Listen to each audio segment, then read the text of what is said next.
things on time. But yes, on respect of everybody's time, we always try to keep on time. So thanks everybody for being here today, this beautiful Thursday morning. I'm so excited that tomorrow is Friday. So a few things before we start with Miles. We're gonna start to make a ogogo for the parents. And for those who are not aware of what ogogo is, soon we're gonna have the Neale celebration, which is the day of silence, which for me is one of the most beautiful days that we have here in Bali. And ogogo is those kind of monsters that there is a parade the day before, and all the classrooms, all the kids are gonna be making their own in their classroom. And this year we're gonna have the parents' ones as well. So I'm super excited about that. So it's going to be happening here on the tourist area here, on that, I don't know, just here, you know, you won't miss it. Please come, please help. The Balinese parents are going to be guiding us through the process and helping us to do it because, of course, we don't have a clue how to do it, and they're going to be teaching us. So it's going to be an amazing opportunity also to connect with their culture, to learn more about the meanings of that. When we starting that, Ugi? Next Monday. Okay, so next Monday we start every day. Yes, it's going to be happening. Monday, Tuesday, Wednesday. Thank you, Ugi, for that. And then, okay, we also have on 1st of March we have Ibu Puri, who is a teacher here at Green School, and she's doing a workshop about botanical printing, so using plants to print clothes, fabric.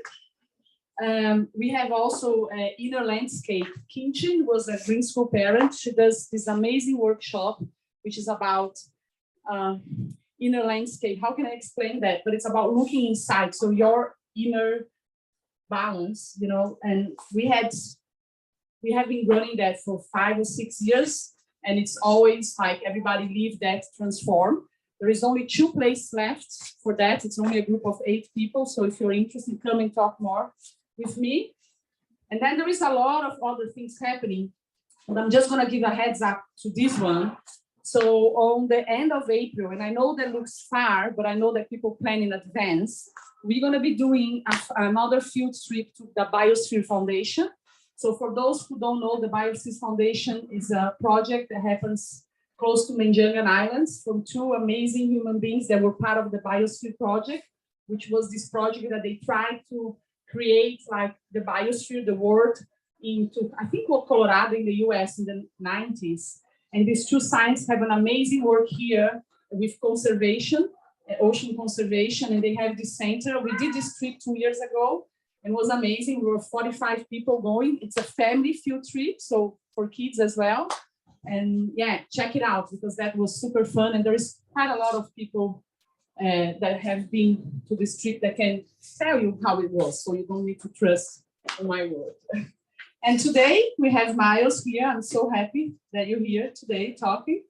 And the sacred journey of transformation. I feel that I am myself in a sacred journey of transformation, so I'm sure you're not the only one. So thank you for coming here today, and let's welcome him. Thank you so much. Yeah, welcome. Come. The floor is all yours.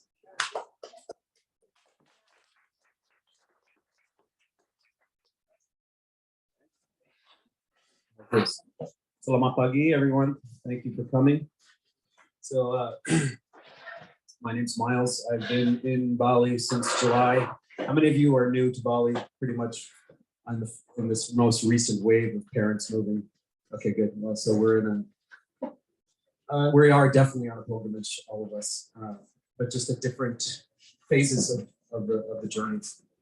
So I wanted to just consolidate some of my thoughts for you. I have 40 minutes or so to give you a little bit of insight into where my soul has been living for a little while. And I'll try to make this relevant and as practical for you as I can.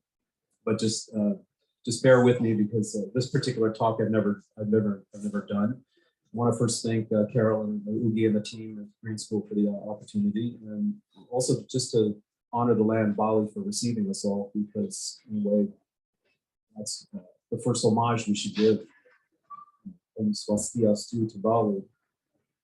So How many of you have done an actual pilgrimage? Two.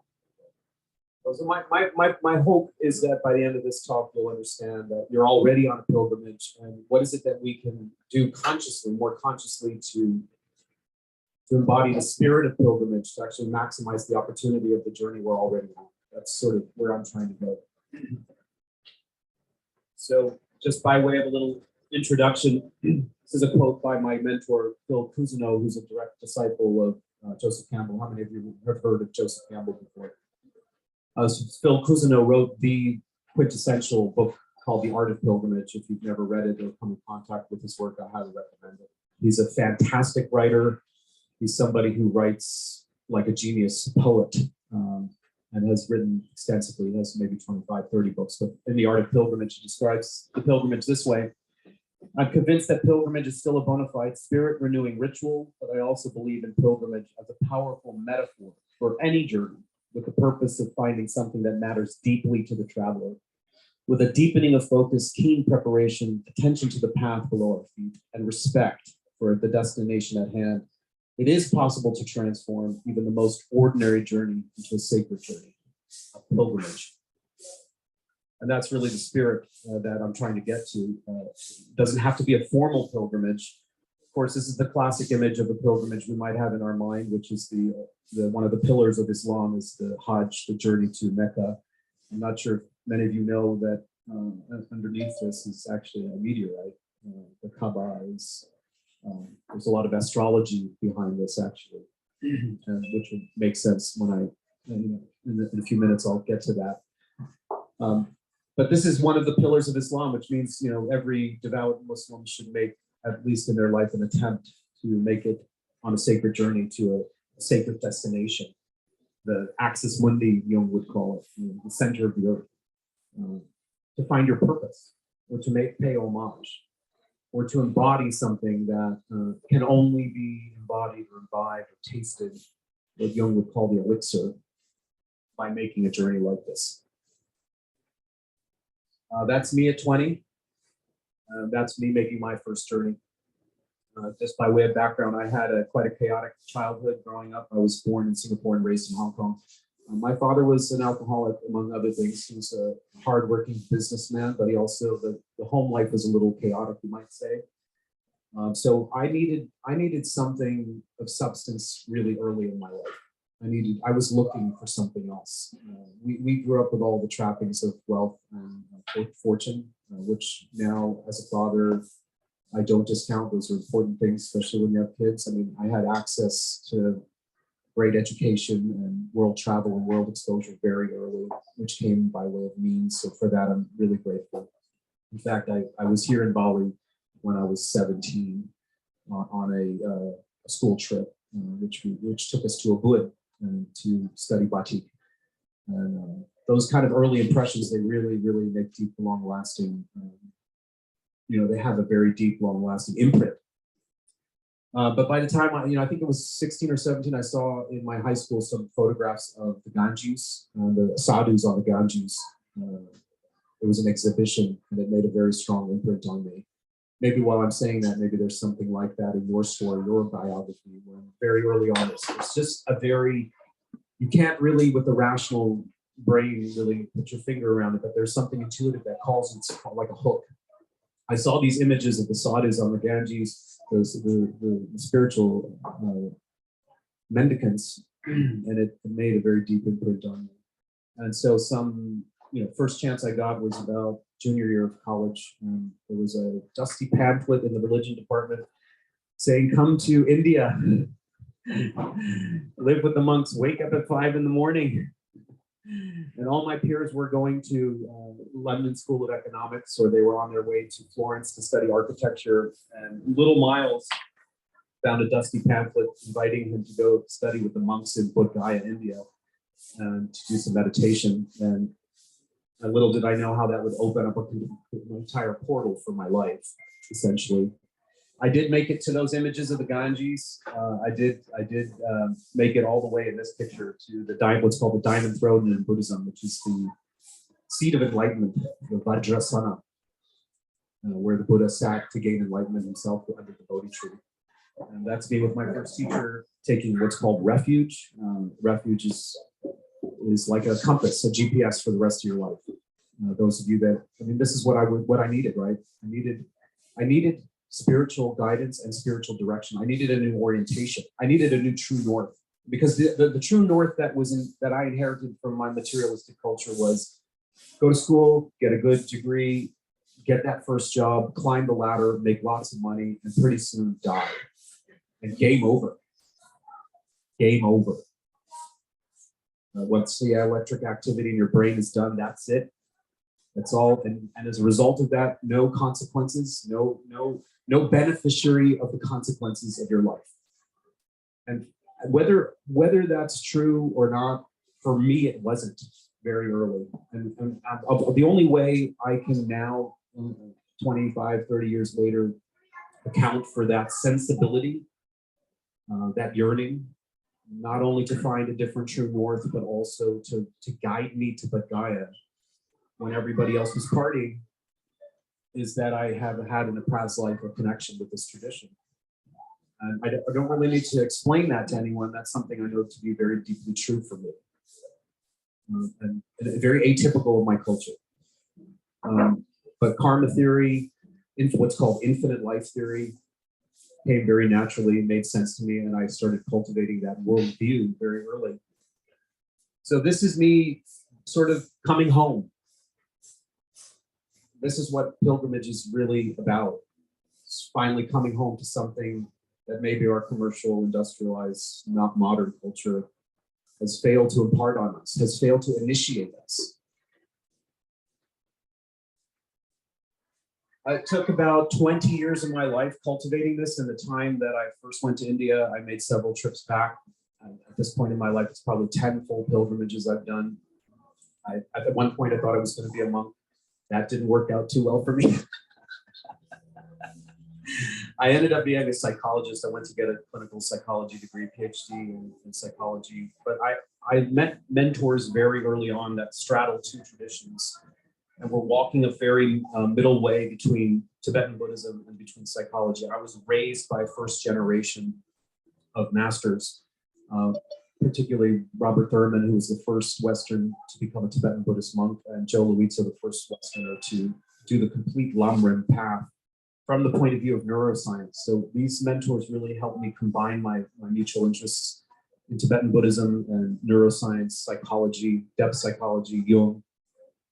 And in the course of that adventure, I was synthesizing and sort of innovating at the same time. It's almost as if you have one foot deep in tradition with respect, and another foot pushing the envelope forward. This is something I really like to have people think about, because I think Bali and the Greek school do represent this dichotomy, but also synthesis. There's something about the soul that wants to go back. There's something at the tipping point of modernity where we have discovered we have lost something. And it's dawning on us now that our culture has given us plenty of advantages that can send us to the moon. But as a result, we've also lost something. And to regain that thing, to reclaim that thing, that essence, that spirit, that connection, that community, that worldview of infinite life and causality, of responsibility, that we have to go back for. We have to reclaim that, because even in our own Western traditions, it was once there. The Greeks knew about infinite life and consequentiality. They had mystery schools of initiation. They knew there were unseen worlds of spirits. They knew how to relate to the unseen world. And now we come with homage to the Balinese, where this is still part of their tradition. They have managed, despite the indoctrination of consumerism and capitalism and the rest, they have managed to maintain their very rich traditions. But there's also something about innovation. There's something about tapping the spirit and moving forward, using authenticity, respect for tradition, but then being open-minded enough to see how it actually relates to the future, where we're going.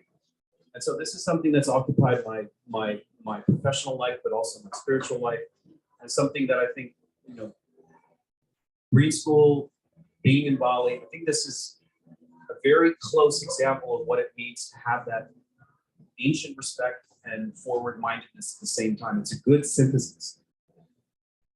So here we are at different pilgrimages, different points of my life. This was the last one. We went up to the Himalayas with my master, Tibetan Geshe Tenzin Zopa. We were meditating in his caves and his teacher's caves. The great lamas take 25 years in cave retreat. And so we were visiting some of those caves.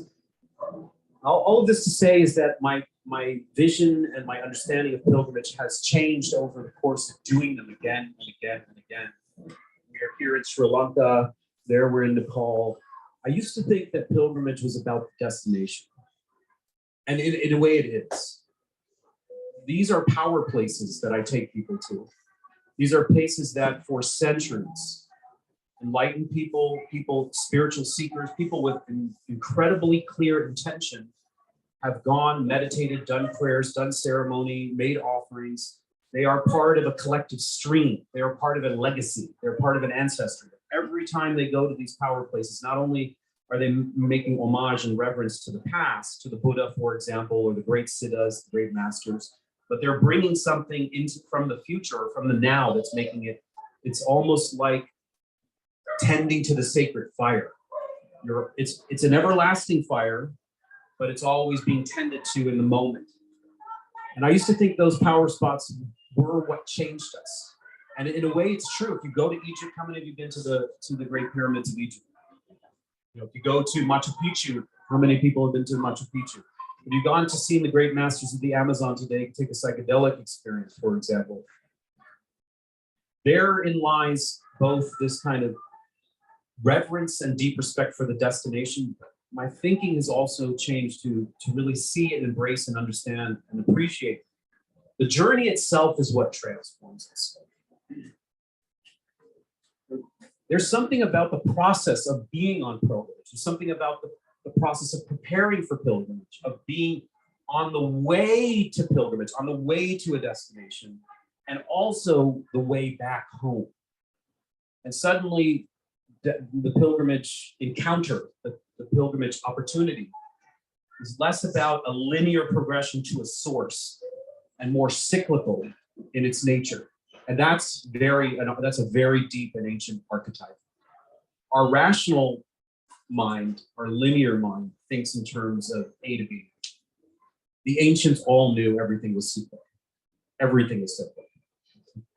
And so that got me in the last couple of years as I'm writing another book. The book is called Return with Elixir. I started doing a research on different types of pilgrimage based on this understanding that everything is cyclic. And uncannily, I'm just going to give you a little review. It's everywhere, actually. The cyclic journey of transformation is actually everywhere, if you have eyes to see it. This slide was just to invite you, those of you that have just arrived and those of you that have been here for some time, to think about what brought you here, what were the intentions, what was your initial interaction, your initial experiences like. I want you to just start to germinate on your personal experience of coming to Bali, what motivated you, what you had to give up, what you encountered, where you are in the process. And then we'll try to map those experiences in our discussion on the meta map of the cyclic journey. Does anybody recognize this fellow? Have you ever heard of the autobiography of a yogi, Paramahamsa Yogananda? This is his guru.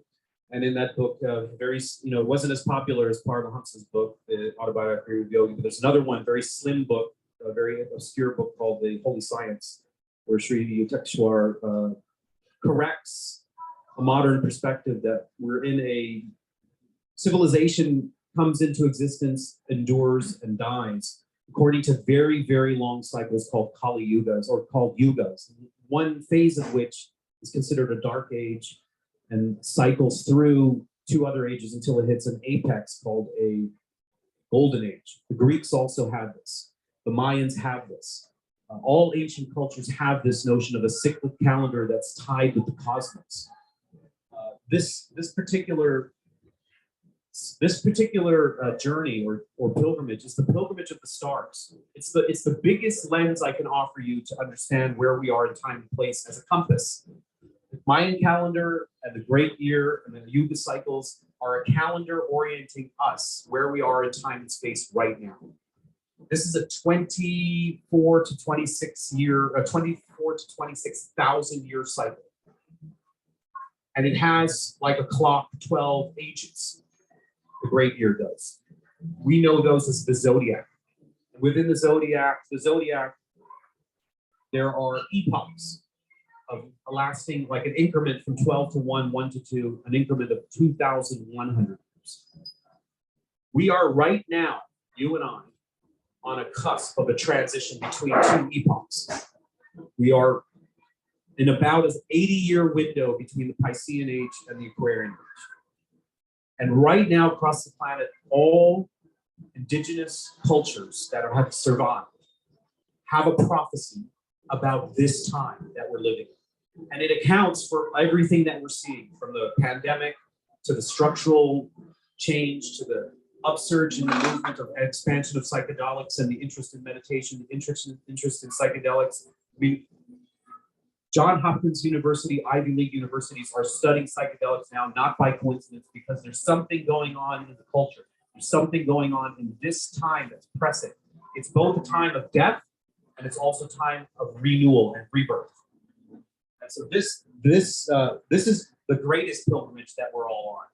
And you and I find ourselves in a very critical time where we have an opportunity to wake up and bequeath to our children a new vision for the future that maybe we won't be there to experience, but it's really important that we play our part in becoming much more virtuous, much more conscious, much more sensitive, and much more responsible. This is the push of enlightenment at this critical moment.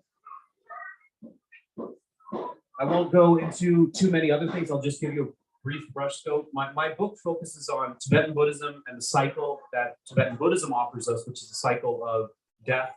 It's called Bardo, in the intermediary stage, and rebirth. They have beautiful images of this. They knew life was cyclic. They knew life was cyclic on a microscopic plane, and they knew life was cyclic on a macroscopic plane. So they look at all of you as souls who are responsible for your own reincarnation. There's no outsourcing of responsibility. You build your own world.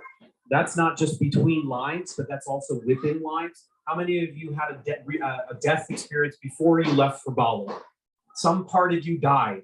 You left a job, you left a relationship, you left an identity. Anybody resonate with that? Right? And before that happened, how many of you also experienced it, but maybe less volitionally, less consciously, and less voluntarily? That something hit you in the face, forcing you to leave a job, leave a relationship. Maybe you got left. Maybe you got dumped. Maybe you got fired. Maybe you had a terrible accident. Maybe you had a near-death experience. Maybe someone you loved died, and the world came crashing down. How many of you had that experience? Well, that's a death rebirth in life that most of us were not prepared for, because we were bereft of spiritual teachings. No one prepared. We had no elders. We had no initiation. We were not prepared, and it socked us in the mouth, and it probably took a long time to collect the broken pieces. Now you're in Bali by choice. You're ready to leave. How many of you were ready to leave? How many of you, your partner forced you to leave?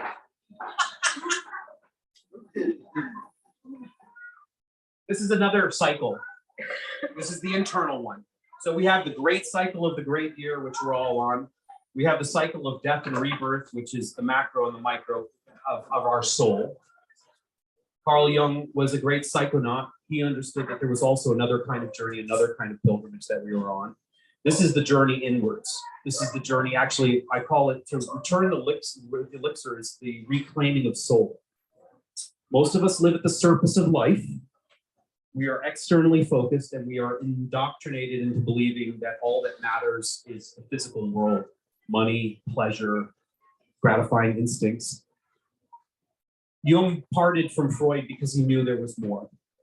He wasn't just interested in institutionalizing psychotherapy as a reductionistic science. He was interested in reclaiming the soul. And in order to reclaim the soul, what he discovered is that you have to become disintegrated first. And in fact, in Jung's biography, how many of you have read Memories, Dreams, and Reflections? Anybody?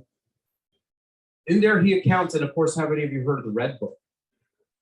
The Red Book is a poetic expose on Jung's decompensation into psychosis, essentially. In order for him to reclaim his soul, first he had to make this pilgrimage into the depth of his psyche and into the darkness, into the unknown. And it lasted for years and years and years. And if you read it in a certain way, it's almost like he's both ones. I mean, he's engaged with his clients. He maintains his profession in Zurich. He's analyzing other people, but he's also hallucinating at the same time. He's in what's called active imagination. He's actually engaged with the spirit realm. He actually has a spirit guide called Philemon. Jung is a shaman. Jung is our Western shaman. He's showing us how to go on a journey. And he's showing us that that journey is not beautiful. It's not Instagram worthy. It's not for the faint-hearted. It's going to rip you apart. And there's no guarantee you're going to make it. So be careful before you spend your $5,000 on pilgrimage. Make sure you know what you're signing up for. This is Jung's cyclic paradigm of the journey. I won't go into it. This is all going to be in my book. It's something that I could maybe do workshops on forever. But we finally get to the last little template. So we have the cosmological journey. We have the journey between lives that the Tibetans bequeath us. We have the internal journey of Jung, and we have the hero's journey, or the hero journey by Joseph Campbell. And this is the journey that helps map us on the terrain of this life, orienting us to the landmarks. So I often describe this as your first time getting from wherever wherever it is that you live on your way to Abisamalan, on the way to grade school. You probably use GPS the first time. And when you use GPS, you have certain landmarks. Or if the GPS went out and your cell went out, maybe you have to orient yourself towards particular buildings or street or natural landmarks. That is helping guide you so that you don't freak out. You know where to take a left turn. You know you've passed a river and you're okay. Now you take a left at a tree, at the sacred the sacred tree. And this is his map. And I want to break, usually has that at 12 or 17 stages. Most of you are well acquainted with it. I'm going to pull out 4 or 5 of these stages just to get a discussion going. Because I actually want to hear from you. I don't want to yap, yap, yap. There's a couple of people in here that heard me yap, yap, yap for the last 6 weeks on a course. They're tired of it. I don't know why they're here. But there's something about sharing stories, particularly those that have been here for a while. The gentleman, Philippe. How many of you have been here more than 2 years? Yeah, so you're in a different section, although it's not linear, right? So you could just be only now, even though you've been here 2 years, confronting your ordeal. Maybe that's happening. Maybe that's why you came. I don't know. Yeah, these go around and around and around, and these are the landmarks to help orient you. Why help orient you? The Tibetans also offer landmarks for the death process, and they're to help you relax. When you're relaxed, you have your thinking capacity intact, and you have your discernment, and you can calculate, and you can make a better choice. And if you're not using reason, maybe you're calculating and relaxed enough to pay attention to what I call the diamond queen of your own intuition. So king and queen are coming together for probably the first time in 400 years on the planet, both claiming the throne. This is a time for the masculine and the rise of the feminine, so that both can rule as sovereign monarchies. Rational reason united with intuition. You are going to need both for your journey. If you lean too heavy on the rational brain, you're going to get lost in the details. If you leave too heavy to the intuition, you may get submerged in the chaos of abstraction. This is about bringing king and queen, yin and yang, masculine and feminine together, so that you can orient yourself towards the signs and the landmarks, so that you can relax and get the benefit of what each of the stages of the journey has to bear. I'm going to use some classic Star Wars imagery. That's, for what it's worth, you could put there Lord of the Rings, you could put there the Bhagavad Gita, you could put there the epic classics of Greece, the Homer's Odyssey and Iliad. Whatever tradition that you come from, You know, the reason that this is all the rage in Disney now is because of Joseph Campbell, and we have him both to thank, but then we also have to blame that Disney in a way has watered it down. My hope is that we don't do a Mick Disney or a Mick mindfulness, that we also understand that it's not always so pleasure ridden and joyous and easy. That we remember that this takes a lot of courage, and actually there's no guarantees, as I said. It can be very arduous, and it doesn't end in just 2 hours. It may take years and years and years.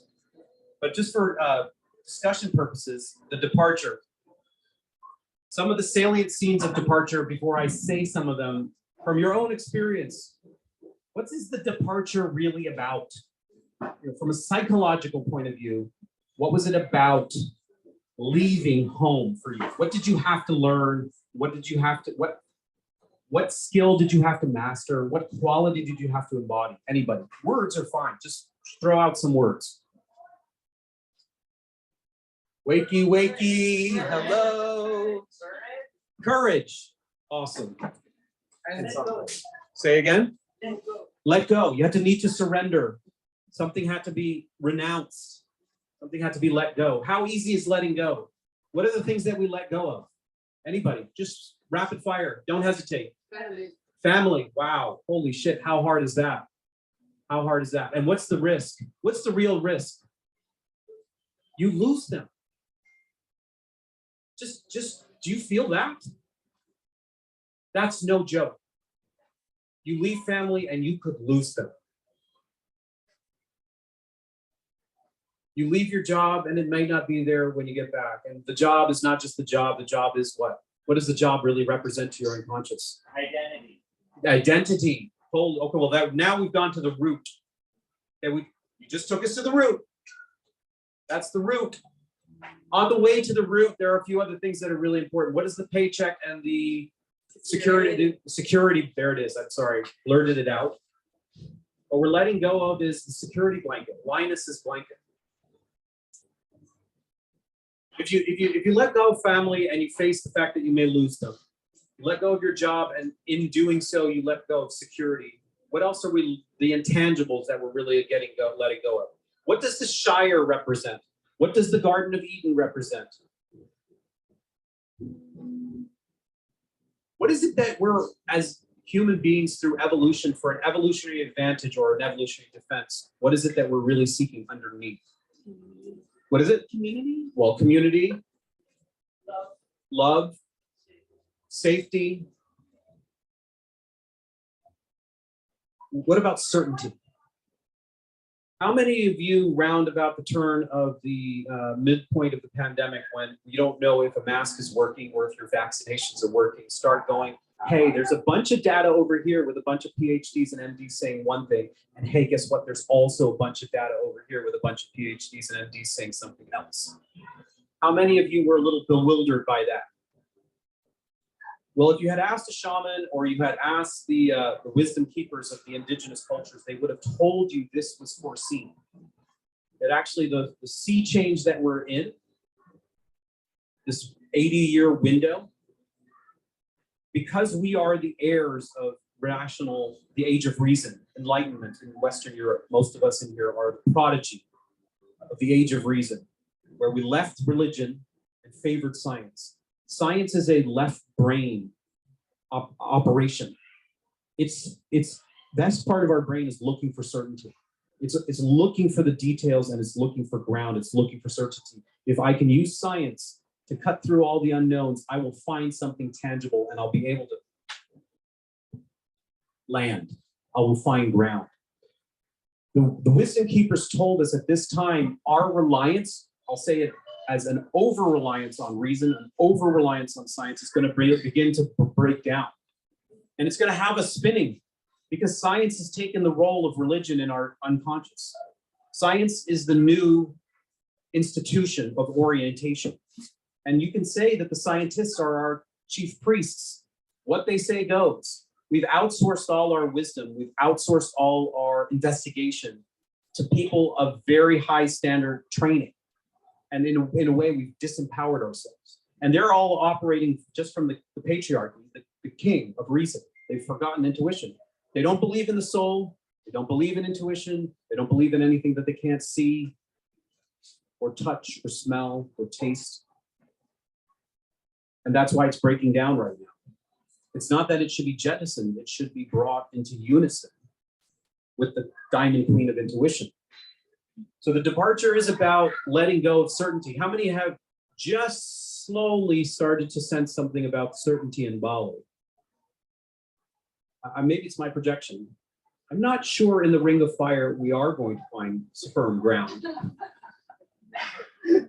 Yes, tell us. You've been here, what, 10 years, 8 years? 12. Yes or no? Have you ever found the ground? So maybe the initiation of leaving firm ground is not so that we can jump from firm ground to firm ground, or not so that we can leave firm ground, transition, and let our instincts orient us to find new ground in Bali. Somehow we'll find a network. Somehow we'll get a kitas. Somehow we'll make a business. Somehow we'll generate community, and it will have that enduring sense. Maybe that's not even the hope or the point. What could the world or the universe at this gigantic moment in history trying to be teaching us? If it's a tumultuous sea change and it says the currents are like a riptide off the coast of Peraranon there, what's a better skill? And what do we need for adaptation? Adaptation is adaptation in a way is just learning to go and find and learning to go with the times. But there's also a cultural adaptation. Maybe the mainstream is asking us to find ground and certainty, and there's something deeper to look for. What the adaptation in Bali might be is helping us understand that there is no ground to find. This is about surfing. Easier said than done, but this is like go with the flow. How many of you have felt this from the Balinese, that they go with the flow? And how many of you have, and at your own, if you're honest, been like a little irritated or annoyed by that? Go with the flow. Yeah. If you're a little on, well, there's your indoctrination. That's the old legacy of your institution. And so what if part of the spiritual journey was to say, the wisdom keeper of the island, where the tectonic plates are shifting in the ring of fire, have learned to go with the flow, and that's my teacher. Where are the teachers? What is the teaching? That's the next phase. Once you learn to surrender, once you let go of house and home and fortune, and the gentleman in the back, what was your name who said identity? Luke. Luke? Luke, yeah. They're like the guy on the last slide. Oh, there you go. Synchronicity. Boom. Initiating us into identity. Okay, I should say something about that. It's the root, right? Identity, how we hold ourselves up. What's the time, by the way? Can I ask? See, I can go for 3. I'm used to going for 3 hours. What is it? 9:40. Oh, damn. See, 2 hours to go. okay, this is part of our conversation now. This is part of our conversation.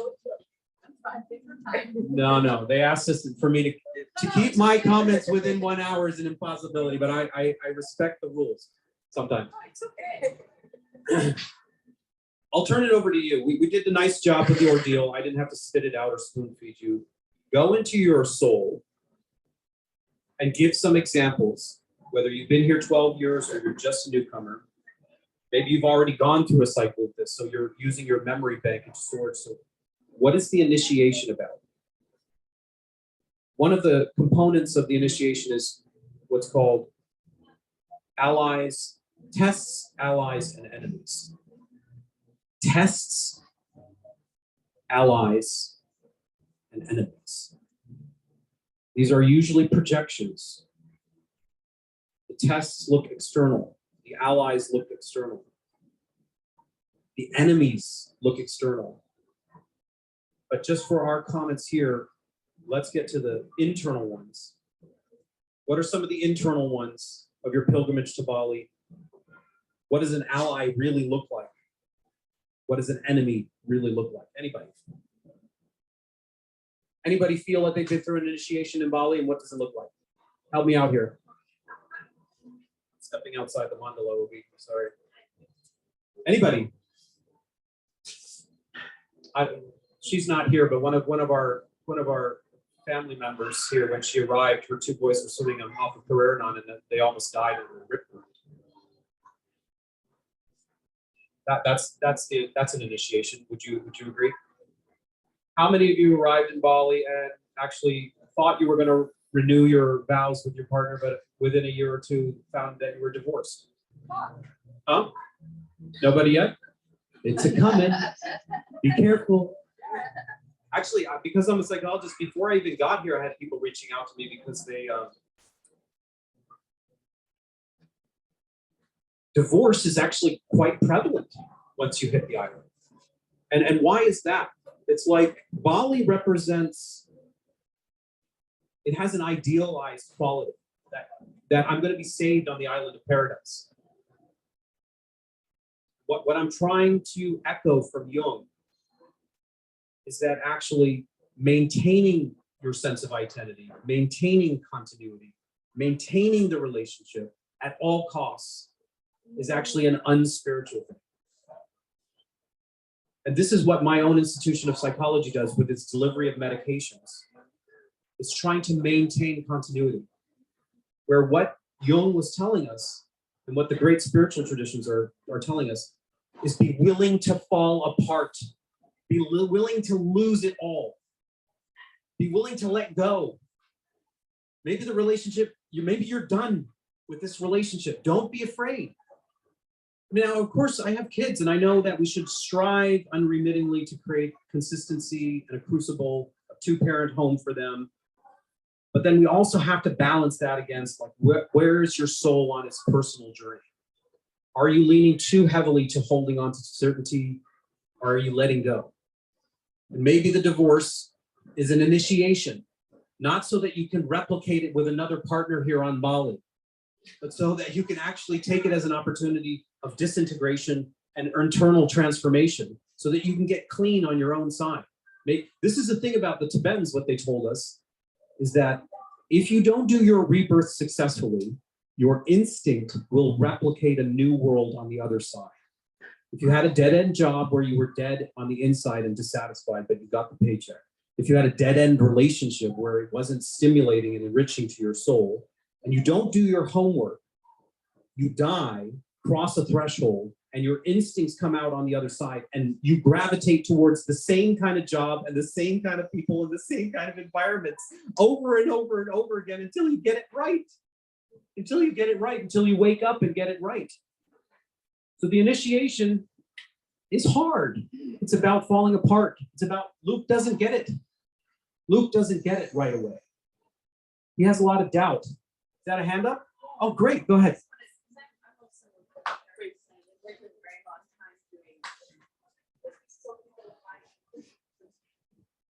Hi, so I'm a coach therapist. I lived here for a long time doing women in transition programs way back when. And a pattern that I noticed was actually people coming in who had very lucrative, very successful professional jobs, but they'd be in their 40s and 50s, and they were very dissatisfied, even though on the outside they were very successful, right? And the trouble that they had was unwinding the fact that they were unhappy, even though ostensibly they were very happy, right? Yeah. And the struggle was leaving the family system that was created for them and kind of parting from their parents, even at the age of 40 or 50 years old, kind of admitting that actually this whole life I created, like I'm a doctor, I'm a lawyer, I'm a successful business person, but actually I really hate my life. And parting with the financial success of that, the elitism of that, and saying, actually, I just want to be a painter. Yeah. Or I want to be a surfer or this or that, or whatever it was. And all of that brings with it. And that identity piece was really big. Yeah. What was your name? Renee. Renee. Hi, nice to meet you. Thank you. Yeah. Jung experienced this too because he had a fallout with Freud. That was his beloved mentor. That was the person that was going to orient him in life. And you need a guru to orient you in life. You definitely need a guru to orient you in life properly. But then there came a point between his loyalty and his soul. So this is still in the departure, actually, but it's worth repeating. There will come a crossroad where your indoctrination, and what you're pointing out to, Renee, is that the indoctrination, it can be subtle. Family system indoctrination, how we could still be adults now, but just adults in pretend. Because we're still under the mandate of the authority that we have been imprinted at during that delicate 8-year span when the brain is developing. And then we go lifelong with that indoctrination, and it confines us. And because we haven't been sensitized or resensitized to the voice of the soul that says, I'm uncomfortable here, I'm bored here, I'm hungry here, I'm not satisfied here. We compensate for that by going for bigger accolades, bigger fame, bigger success stories, bigger validation from our peers, instead of listening to that, which would, if we really listened, that's the inner guru in there telling us, leave the fucking job. You're dead here. You're dead. It's not going anywhere. Your life is ticking away, but I'm too afraid. What would it mean if I reject my family system mandate or my ancestral legacy mandate? Some of the wisdom keepers here on Bali, they hold a very, very pronounced lineage. But what about the ones that want to innovate? They're facing this too. Sometimes the deeper the imprint, the harder it is to innovate and to move on. You know, in an hour or two, I'm going with some of my friends here to a mellow cut with Isa Reddy, who represents this incredible lineage. She's trying to be a pioneer on the island. You think that's easy? Being a woman priest with the patriarchy? Yeah, that's a true heroic journey right there. Saying, no, I'm going another way. Someone has to come and help you with that. That's what Yoda represents. There are masters that have already been through the process that are there to help initiate you. Open your eyes. You know, Campbell said that the hero's trail has already been blazed. You only need to find the hero's thread because the path has already been tread. Go and find somebody who's died and whose eyes are awake. And they will help you fall apart, not come back together. That's what I do. It's not very popular. It's not very popular at all. In fact, the more that I become myself, the less clients I attract. And I have a decision to make. How do I feed my family, but stay true to my soul? Speaking this kind of wisdom, which is about the darkness. Before we get to the light, you have to descend to hell. You have to come undone. You have to be ripped apart. You have to leave everything behind. And how many of you people really think that people are going to pay for that?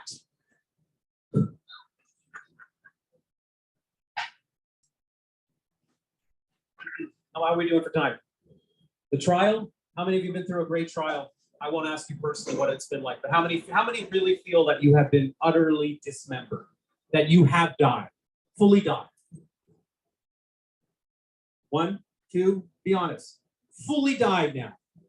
Not for a day, not for a week. Although a psychedelic experience can offer this in a short burst, I would have a little bit of pushback on the psychedelics in this way. The psychedelics experience are mirrored in the hero's journey for sure. You have a departure. How many? Don't raise your hand. I won't ask who's had a psychedelic experience. Although we will get there one day, where it's just out in the open. Psychedelics experience are a new initiation. They do have the full breadth of the hero's journey. You do leave your ordinary world. You are initiated by a shaman. You go through a great ordeal where you're ripped apart. You become groundless, identitylessness. You don't recognize yourself or the world anymore. And you come back together. You find some treasure there in that story, in the midst of that story. A vision comes. If it's not psychedelics, the North Americans use sensory deprivation and the vision quest. They're all the same thing. They're saying the same great journey of into the psyche, coming undone, facing your deepest fear, finding in that fear. So it's like an oyster. It is. Most of our culture wants you to stay comfortable. Most of our psychotherapies want you to stay in a comfort band range. put you together. There's something necessary about completely falling apart in order to find some deeper truth inside of you. No risk, no reward. That's what Campbell talks. No risk, no reward.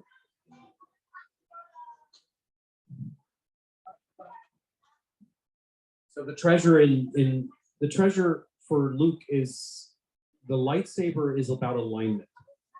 When you raise, and it's like the epic sword in the stone, pulling the sword from the stone. At first, the sword is trapped in conditionality, in the matrix of expectation, in the firm calcification of identity. And once that shatters, because of the willingness to face your deepest shadow, once the stone is shattered, you can pull sword from stone. And what that represents is energetic alignment. This is from the soul up. And you raise that soul in a coronation above your head. And you have the heavens coming through your crown all the way down into the demons below. That is what alignment, and then you claim victory. But first you have to go through the battle. And so anybody want to share about a victory story? Maybe you came through the other side and you found something that you least expected, but now it's the new North Star. Anybody like that? Anybody resonate with something like metaphor like that? Okay, maybe we're not there yet. Go ahead. Actually, I want to share. I mean, I went to the death, as you said, like in the divorce. And now the treasure is to be able to rebuild a relation in a completely different way, where love still is there, but in a different way. So I found this actually very beautiful, because that person that was once my husband, it's now still a really good friend of mine, so yeah.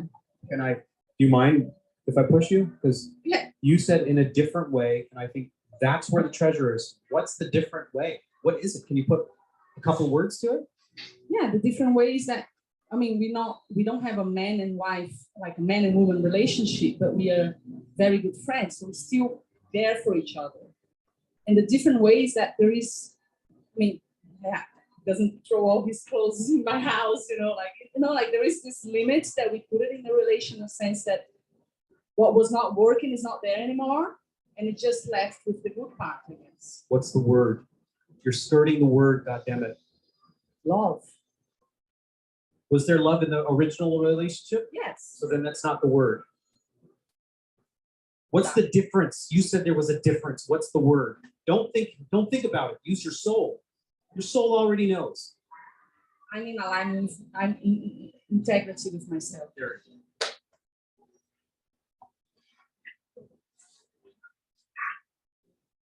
Awesome. Case in point. Thank you for sharing. So maybe we will fill on time. So the return, as Carol is saying, is you can return to your work life. You can return to your work. You can return to a relationship or even the same relationship, but you've changed as a result of the journey. You may come to Bali for 2 years. I don't know what the stats are in Korean school, but it seems there's a lot of transition. You may go back. When you go back to a relationship or the relationship, when you go back to your hometown or you stay in Bali and it becomes your new hometown, when you go back to your work or you leave your work and you reinvent your work, because you have to come home. You have to come home.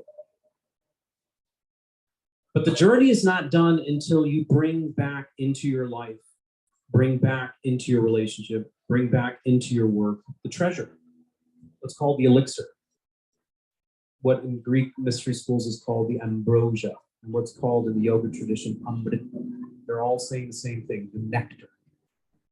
And it's different for everyone. If I push each and every one of you like I did Carol there, you'd find your own word, what your soul is yearning for. It's not all the same for all of us. We're not on the same journey.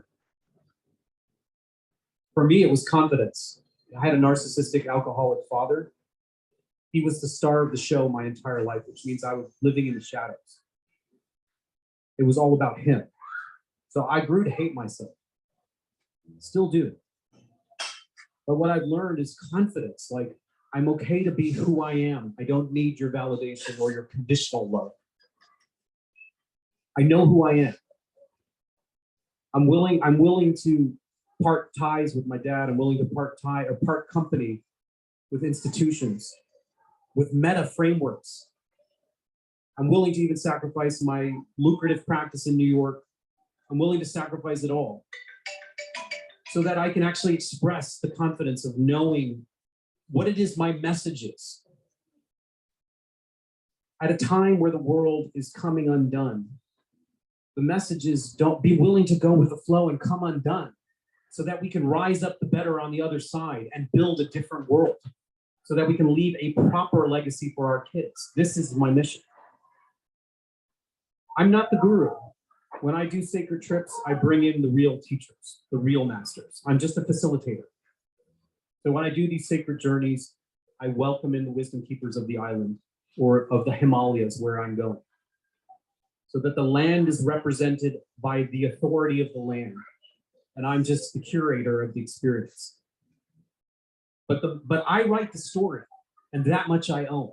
And the story is that from people who come from my culture, we are lost. The North American, Native American elders call us orphans because we've destroyed our planet and killed Mother Nature, and we've abandoned ourselves. We don't know how to live. And one of the prophecies is called, I'll end on this, I'll go full circle with another prophecy. Prophecy is called, it's by the Ashnabi. It's called the Seven Fires. It's centuries and centuries old. And it essentially means that when, these along the way, it's another pilgrimage, the fires are lit and wisdom is consolidated. And then there's a deterioration, and then the fires are lit and wisdom is consolidated. And they knew this, they knew the prophecy, and they were following the six fires. Just like the great revolution of 25,000 years as the sun, as we rotate through all the zodiac signs, this great epic journey that's happening. The Mayan calendar said the same thing. But when we come to the seventh fire, there is a choice. There's a choice. We either choose materiality or we choose spirituality. And that is going to be a choice. If we continue to go down the road of choosing the material world, the conquest of the material world, in denial of spirit, in denial of intuition, in denial of sensitivity to our responsibility to the planet, in denial of the agencies of the spirit world that Drihita Karana is pointing us to, then the world will implode. It will crash. There will be a great cataclysm and a great catastrophe. What the alternative is, so say the wisdom keepers, is now is a time for rising of consciousness and the choosing to reconnect with spirit. And more so than the indigenous cultures, those of us that lost our traditions. And so they have this vision that Western people like you and I will come to the elder asking for forgiveness for the exploitation that we have burdened the planet with, and asking to be initiated. And you know what they do? They say, I accept, and I will teach you, and I will guide you. And that is compassion. That is great compassion, because we have done a great harm and a great injustice and a great disservice to this planet as a result of the exploitation that comes from the rational mind, and the devoid of spirit. And it is now in this time that the elders are lighting the seventh fire. They know that this is a pivotal crossing over. They know that there's an 80-year span where this decision has to be made. And I only say that because my sword from Sohn is saying, people are going to look at me weird. I'm going to be rejected by my institution. I'm going to be rejected by modern materialist neuroscientists, cognitive therapists. I'm going to be branded, and I don't care. This is what I'm going to do. So in September will be my first pilgrimage here on Bali. It's already sold out, but I'm showcasing my teacher, Geshe Tenzin Zopa, who comes from a great line of realized masters. We will be going to the Borobudur, which is the biggest mandala on the planet. We will be doing ceremonies there. My vision as a curator was to unite the twin streams of Tantric Buddhism from the Himalayas and the Balinese Hinduism. So I'm going to put two great masters of two great traditions in unison at the top of that mandala as a symbolic reference to where we are in time and space on a great clock at the center of the universe. And my other plan here is to, I have a great wish to make a pilgrimage for kids, to do a pilgrimage in Bali for our youth, to give them a rites of passage, to connect them with the wisdom keepers, to push them beyond their limits, to take away their goddamn cell phones, to put them into dark caves, archetypal caves, to teach them about trauma, to teach them about community, to teach them about ritual, to make them summit a great mountain, to make them find inside themselves some latent tendency or quality they would never have found otherwise. That's my goal here. So that's just cooking in the stew pot. Let's see how that manifests. Hopefully, with your encouragement and with your blessing and with the blessing of the island, after some many melokot, that will come to full fruition. Okay, thank you for your attention. That's the journey of today. Thank you.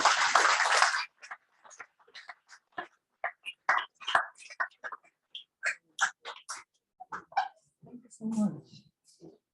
We need to make this happen. I want to send my kids there for sure. And I was quite disappointed that it's already quite fully booked, your opinion. Small things. Let's just go for small things. 30 people. That's a test run. Okay. Whenever you open that again, let us know in advance. Thank you.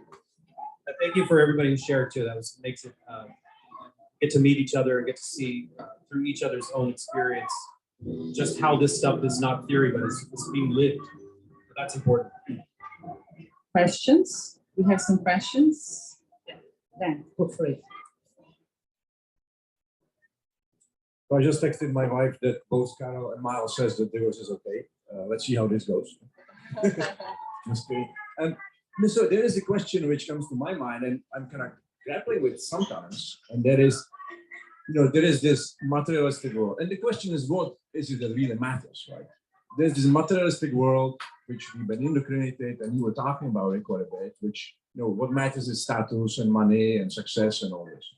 And then there is this spiritual world, which is introspection, inward journey, find myself, find my passion, transform. And then there is this thought, which is, well, nothing really matters. Yes. Because, I am a tiny speck in Bali, which is a tiny speck in the ocean, which is, and then if somebody looks from another galaxy, like, they don't know. If sun explodes, which it probably won't, but if it explodes, they will just see this flash and they would say, oh, it's a nice supernova, and they would record it.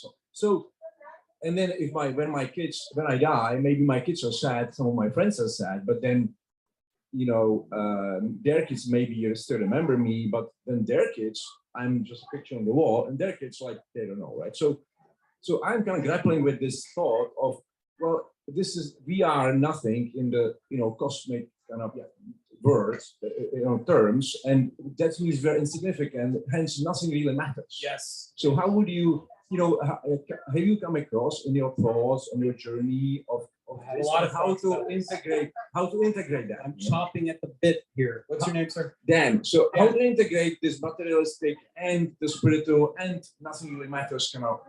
Dan, you're absolutely right. And thank you for bringing this up because it's so important and it's something I've spent a lot of time with because I'm a cultural critic, as you can imagine. I get myself into a lot of trouble by pushing back on pseudo-spirituality. This is what you're calling is referred to as a spiritual bypass. It's only half of the journey. And it's one of the dangers with both psychedelics and taking a pilgrimage and doing yoga and doing meditation. This is the reason that you have a teacher, and this is the reason you have a qualified map. What you're describing is a half-truth that you have misunderstood as the whole truth. If you look at the ordeal shatters your perception of reality. You don't have a fixed identity. The world is not fixed. The texts say it's like an illusion. If you have a psychedelic experience, you get that pretty clear. Everything falls apart, everything disintegrates. The world that you had, what's called the ordinary world that you left, is seen as an untrue, as an unreality. Where it becomes problematic is that you superimpose your certainty on that and you claim that to be the new golden island. You claim that emptiness to be a something that represents ultimate reality. And that is an even deeper pitfall, according to Buddhism and the great scholar and Saint Arya Nagarjuna.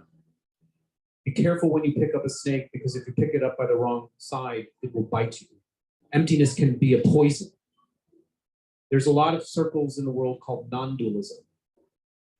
Non-dualism has a reputation for saying, oh, the world is an illusion. Don't just put your feet up and smoke your cigar because none of it matters.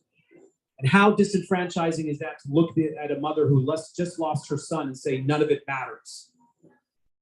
Just feel that. It's absolutely insane. If you go up to a Buddha right now and you go to these workshops, these breath work, people pop their consciousness out of their brain. Sex workshops on the beach, feminine empowerment on the beach, where you find your power, okay? It's a half truth. It's a half truth. It's not integrated. It means it's not integrated with your pain. It's people circumventing their pain. It's people jumping over their pain and finding their power. It's building one of those LA land bridges over the pain. You have to go through the pain. And if you get stuck on the mountaintop and you have a beautiful vista on Mount Agung, and you go, the world is unreal, then you haven't had your bodhisattva vow moment, which is understand that your responsibility is to clean up the mess and to heal people and to make the world right for people and to help them, guide them into the right way. Your heart should be bleeding for the suffering of people. Your heart should be bleeding for your own trauma as a prerequisite to find oneness. And then you have to come home, which is the return part. So one of the things I would just offer as a quick answer to this is that the time we're living in is about integration. If you learn nothing else from spiritual practices, spiritual traditions, or even just this talk, it's about integration. So you may have heard me kind of push back on modern science and materialism, but I'm not denying it. I'm saying we have to find spirit and then come back to it. I don't want to abandon the world. I want green schools to be everywhere. I want our kids to have a chance that they can actually put their hands in the earth and know where a carrot comes from and actually feel responsibility to the land by a visceral response to it. I want them to actually do ceremony to feed the demons and feed the angels and be stewards. It's about responsibility. King and queen is intellect and intuition. It's not a pendulum swing in the other direction. That's the danger. We go from the age of reason, where we prize intellect and reason, to the disparagement of spirit and intuition. And we go and patriarchy, and we go to matriarchy. We go just intuition. We're going to have another 3,000 years of a problem there. We'll have high successes of civilization, then we'll also have a downfall. Integration means spirit and matter. It means don't worry, be an entrepreneur, make money, but make it ethically, make it responsibly, make it so it's not just about yourself, but about the planet and other people and the spirit world. Be an entrepreneur, be a coach, be a healer, be an educator, be a parent, be a good friend, live in the world. Don't sit in your meditation saying, with some kind of spiritual hubris, I've found something that no one else has discovered, and I don't need to do a goddamn thing. Be wary of that. Snuff that out. Find those people. Have a really direct conversation with them. Tell them about your trauma and ask them if they care. And if they don't care, it's not spiritual. Yeah.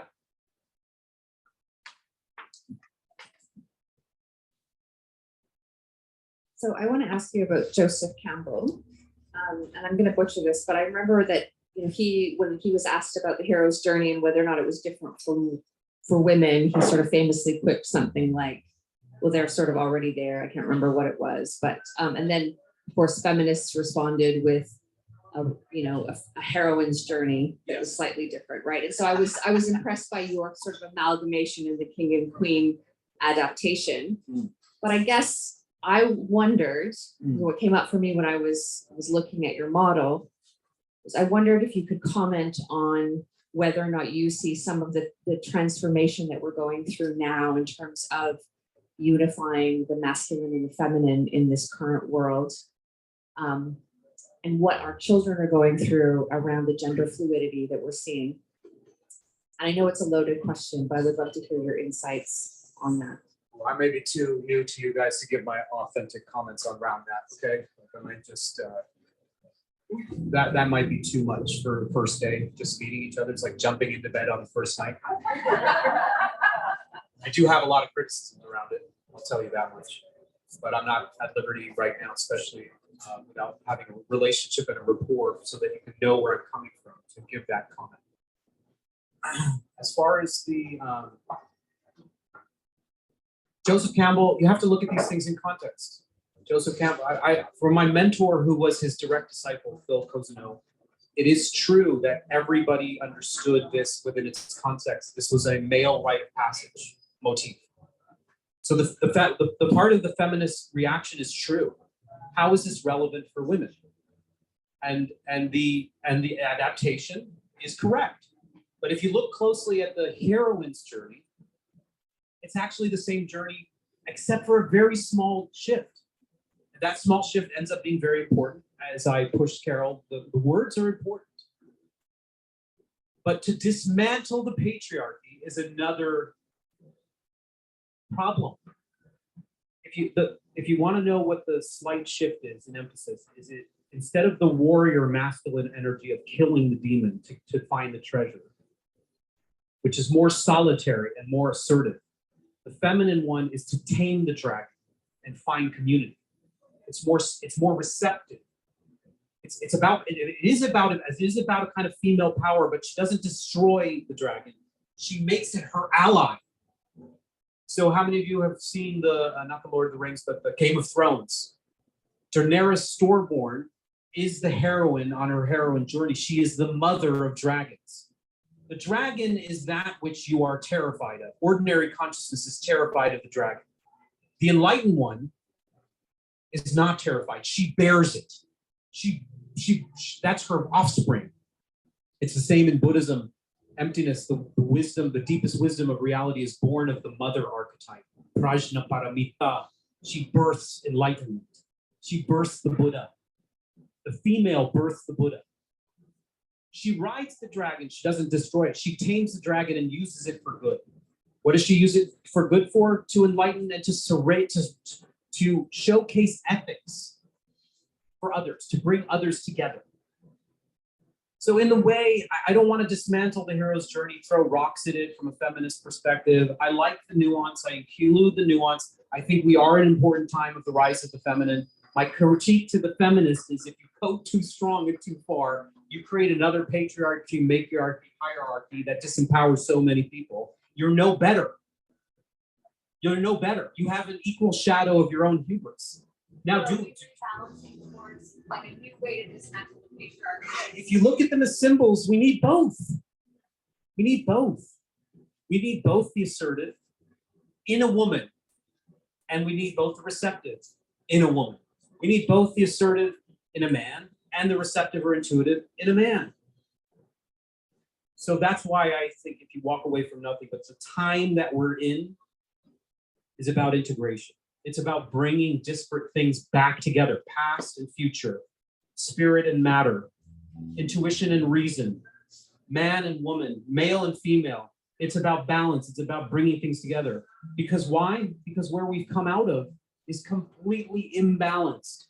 What we see around us are the symptoms of imbalance. And without coaching you into a conversation you don't want to get into, Yeah. is it possible that that might be happening at a collective level? Like at a societal moire type of level in our youth? You can say no, I'm going to put it this way. I'm not going to give my opinion. If you look at the text of the elders, they say there will come a time of great confusion. They actually say specifically where women who think that they are men and men think that they are women. Okay? So my problem as a clinical psychologist is that that's happening too early and too quickly. The brain development suggests that people need a long period, well past 18, well past 18 to be well informed about their own identity and their own needs. Okay, so the thing that is important about these movements is that it's coming from compassion. We want to make safe spaces. You got me to talk about this, God damn it. I want to talk about it, but you have to understand from my perspective, I'm new here. I don't know you. And I've been to places in my life where I have been ostracized, attacked, deplatformed, canceled, and the rest of it. And I'm wading into very delicate territory. But this is happening, right? This is happening. I think we need to talk about it. And I'm sorry for continuing. I look at it this way, okay? I'm going to end on this note because we're well over time, and I know Carol's uncomfortable. No, You we guys have all two last questions. Okay, If well, if put you it this guys way. are okay with that, yeah? I go for middle way. Okay, middle way is that you acknowledge human beings have intrinsic compass, desires that should be validated and recognized. But then don't also throw out the science about the brain development and how adolescence is the most chaotic period. Hormones are all over the place. Let's give them comfort. Let's validate them. Let's understand the pain that they're going through. And it doesn't have to be just about gender. It can be about anything. It can be any kinds of trauma. And not suggesting that one's wish to transition is a trauma inherently. I'm just saying, how do you reconcile your wish to hold space for the very, very delicate and confusing period of adolescence without jumping in with very terminal interventions that are irreversible? So that's a complicated question, and it demands a complicated solution. And I think, like many things, we've rushed to a compassionate solution without really registering the bigger picture and being honest enough that maybe we have to give it more time to figure it out. But of course, if somebody's in pain, you want to give them a remedy. But guess whose pain that really represents? Guess whose tolerance we're really talking about with quick fixes? We're talking about our own intolerance. Maybe we should have a little bit more tolerance to learn how to sit with people in a very complicated period of adolescence. How many of you enjoyed your adolescence? How many of you want to return to adolescence? How many of you were confused and in pain? I have scars where I burned myself several times because I hated childhood. Okay? I have them for a reason now. I look back and I'll always remember how I wanted to die. Well, guess what? It's part of life, wanting to die. It's part of life not feeling like you're fitting in. It's part of life that your biology is making you crazy. Maybe we should have spaces in community that allow for that rather than surgically remove it and ostracize it or change it. God damn it, you made me do it. Okay, another question here. Let's change subject, Miles. Maybe, yeah, I don't know. No, this is embarrassingly simplistic now, so I'm afraid to ask the question. But, a lot of the things you mentioned about really resonated with me, and I think I can speak for my wife, that we feel we're on a journey and a pilgrimage, and things that happened to us in Bali that we didn't anticipate or expect, and so we're in I think in a really good space as far as curiosity and openness and detaching from old stuff. So I think we consider ourselves on a type of pilgrimage or journey, little bits at a time. I think what scares me when I read this, when I listen to you though, is that I'm nowhere near where I need to be to disentangle myself from my old identity and my old life. I need to die, something that way worse needs to happen to me. I need to be open to that, and then I can kind of come out the other side. So I don't know, I just I felt really good about my journey. Now I feel like I'm heading for some disaster. Yeah. Well, my job is done. That's why few people really appreciate what I'm trying to say, because it's not sexy, it's not fun, it's not what they want to hear. I would say this, I don't really know you. I don't know how close you should really check how close and how authentic, how, what are the defense mechanisms at play, what it feels like. Your body is your greatest guru. Your body has so much knowledge about where you are on the clock, where you are in the compass. But one of the things that we should think about is, yes, you do have to become completely undone in this life. Why? Because you will have to die. All these rites of passages were preparations for death.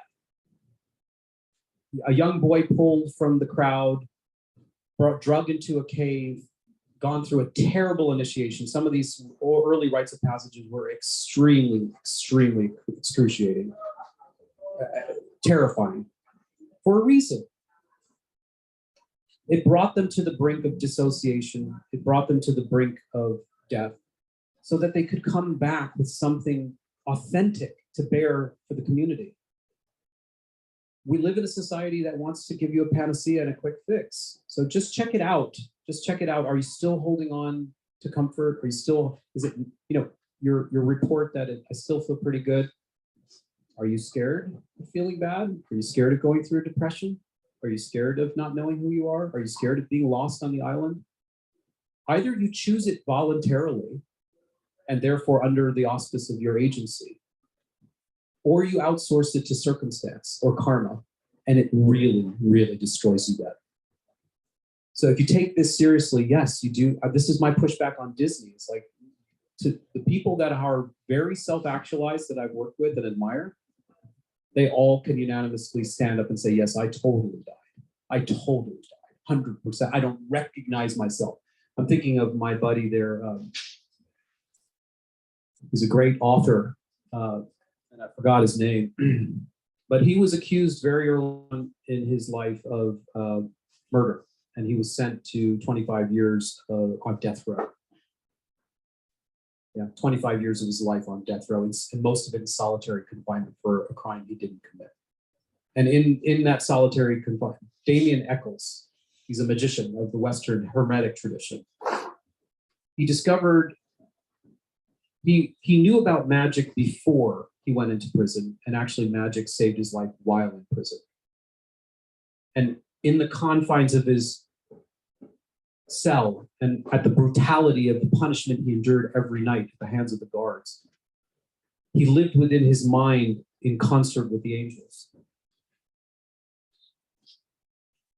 And when he came out after a long, actually Johnny Depp and other celebrities helped him come out of prison. And I met up with him shortly after he was released. And he took me on a pilgrimage to the Met, actually. Why the Met? Because it houses all the power spots of all antiquity are there. The magician's totems, the temples are there. He took me to the temple. He took me to the temple, just happened to be housed in the Met Museum in New York. He said, I would have it no other way. I said, what? He said, they killed me. They nearly killed me in that prison. I lost 25 years of my life. They almost destroyed me. Every night they beat the shit out of me. And I'd have it no other way. Think about what he's saying. Think about what he's saying. It transformed him. Why? Because he had a technology and a path to follow. Otherwise, those people don't make it 25 years. They never get released. They die in those cells. Either you die voluntarily or life takes away your life and you're not living in life. That's the great teaching of all the wisdom keepers. Die before you die so that you can have eternal life.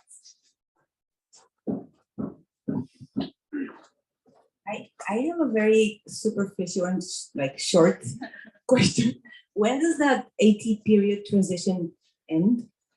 When did it start? When does it end? Which transition? For the brain development? No, the 80-year transition between the the sea change between the Piscean and the Aquarian age. So there's no clear, if I told you to go to Aquarian and tell me exactly what time on your watch the tide comes in and out. So we're in it. We're in it. Because it's 80 years. So Put it this way. All that matters, okay? All that matters is that it's happening in your lifetime. Okay, this is a 21 century period. Do you know what happened 21 centuries ago? It was Christ. Christ was the archetype The Piscean age is the fish, the fisher of gods and men. The whole epoch came out of that archetype. One man and a whole epoch of 21 centuries unfold, including the age of reason, which is the kickback to religion at the very tail end of the epoch. Now we're in a transition where a whole nother constellation is about to arise that will set us in a trajectory for another 21 centuries. Think about you. Yes, you are microscopic. You are a piece of dust. But also the flip side of that coin is what you do matters.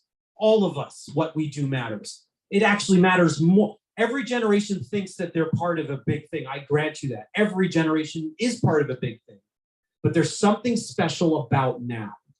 And we feel it. The planet has never endured 8 billion people and the load that we're weighing on it ever in its history.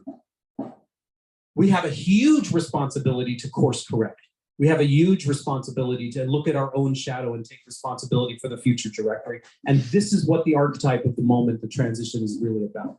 So is it hubris? I mean, I guess you could, a lot of new age shamans are going to pop up. Let me tell you, this is the age of a 25-year-old that goes to Burning Man, takes a dose of psychedelics, and then starts charging $300 for being your coach and your counselor. Okay, this is the age. You go up to a Bud, it's like flowers on the ground, the people that are doing the work up there. No credentials whatsoever. Okay, and not that the credential makes you, the death makes you. It's death that makes you an authority. Go and ask them, have they really died? And ask them to explain their death process. That's their credential. Can I try to fit one question in there? This is totally burning my brain. Okay, good. Okay, so last question, because I'm aware and respect everybody's time. We are like 25 minutes over. Sorry about that. I'm just so curious about this. So I'm just warning our whole group that what I'm about to say is totally going to disgust everybody in this room. Thank you. I've had a hero's journey and a death, and it showed up like this. I opened the screen, and it occurred to me, I don't know how the software works. I can't interpret it. And suddenly I'm like, oh my God, I'm an idiot. My whole life doesn't matter. I don't know how to. And then you figure it out. And luckily it was designed so that like it's actually not that confusing. And suddenly you're like, whoa, I know how this works. I can like order a Gojek. Doesn't even have the right currency. And you go through that experience through these bugs constantly. Like 24/7. And we all went and got it and are using it now constantly, like as though nobody had to discuss it. And I'm wondering, at the higher levels of pilgrimage, whether you went to T-Mobile or Telkomsel or Apple or whatever it was that got you there, did you feel like it was a pilgrimage? And do they talk about this in? I don't know what the fuck you just said. You're so disgusting. Another time, baby. Sorry. Yeah. Thank you so Thank you. much, man. Thank you, That guys. was so inspiring, so inspiring. Thank you so much.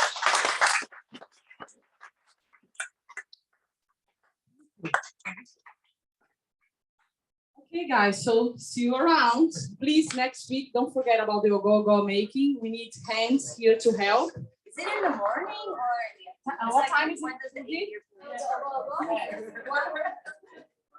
So from 1 to 2:30. So afternoon, Monday, Tuesday, Wednesday. Every Monday, Tuesday, Wednesday, there's gonna be a go-go making. We count on you, yeah? From 1 to 2:30? Yeah, from 1 to 3, like, Yeah, so okay, yeah. just after lunch, yeah?